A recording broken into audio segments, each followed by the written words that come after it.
Je suis pédiatre cancérologue. Je viens de passer 35 ans aux États-Unis à New York, où j'ai travaillé dans un hôpital de cancérologie.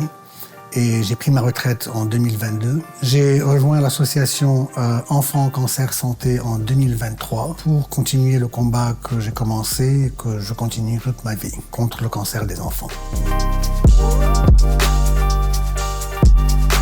Les papillomavirus sont un type de virus qui est transmis par les rapports sexuels principalement et qui le plus souvent ne fait pas d'effet immédiat aux gens, mais au fil du temps, au fil des années, peut donner lieu à des lésions précancéreuses et éventuellement des cancers. Les choses importantes au sujet de ce virus, c'est qu'on ne peut pas le prévenir avec des préservatifs. Il atteint aussi bien les filles que les garçons.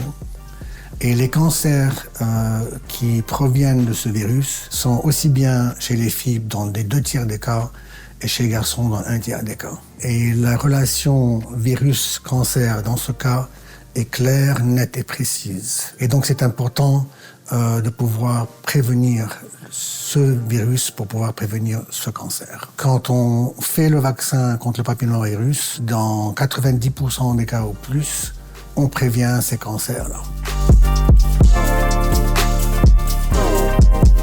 Contrairement à tous les vaccins que l'on voit, que l'on a au cours les vaccins qu'on donne aux enfants, le tétanos, la polio, la coqueluche, la diphtérie, la grippe, etc. Quand on donne ces vaccins-là, la prévention marche tout de suite et on sait par exemple si en octobre-novembre je me fais vacciner contre la grippe, je sais que dans l'année qui suit, il est improbable ou très peu probable que je vais avoir la grippe. Dans le cas du papillomavirus, c'est un petit peu différent. On fait le vaccin aujourd'hui et cet effet, on ne va pas le voir, mais on sait qu'il existe et il va avoir lieu. Des années plus tard, cette personne qui a pris ce vaccin sera immunisée contre le papillomavirus, donc aura beaucoup moins de chances d'avoir un cancer et de passer ce cancer à sa compagne ou son compagnon.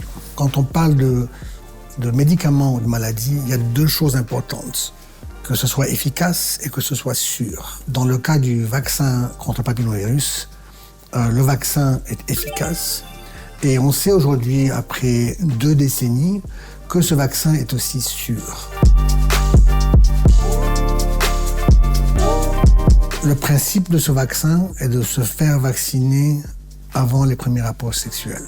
C'est très important parce que plus on a des rapports sexuels et plus le risque devient présent. Donc c'est important de se faire ça le plus tôt possible, à partir de l'âge de 10 ans. Si vous avez un enfant qui a 10 ans ou plus, il est important de le faire vacciner, comme je viens de le dire, pour prévenir l'infection, pour prévenir le cancer de cet enfant et pour prévenir le cancer de ses futures compagnes ou compagnons. Ceci dit, s'il n'y a pas eu de rapport sexuel avant 17 ans ou si on n'a pas eu d'infection avant 17 ans, il n'est pas trop tard, à cet âge-là en tout cas, de se faire vacciner parce que le but, comme je viens de le dire, est de prévenir un cancer plus tard dans la vie.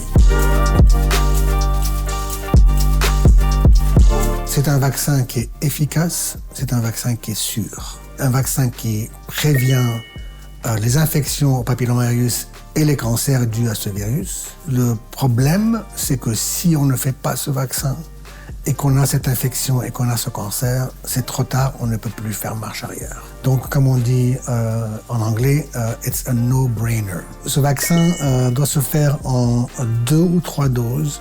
Donc, il est très important de ne pas en faire qu'une seule, parce que ce ne sera pas efficace, et donc de faire les 2 ou les 3 doses. C'est important de mettre ça sur votre calendrier. Ça demande une petite organisation, mais après ça, c'est une vie de tranquillité, donc c'est très important à faire. Si vous vous faites vacciner dans le cadre d'une campagne de vaccination dans les collèges, ce vaccin est gratuit. Sinon, de toute façon, il est remboursé en grande partie par la sécurité sociale.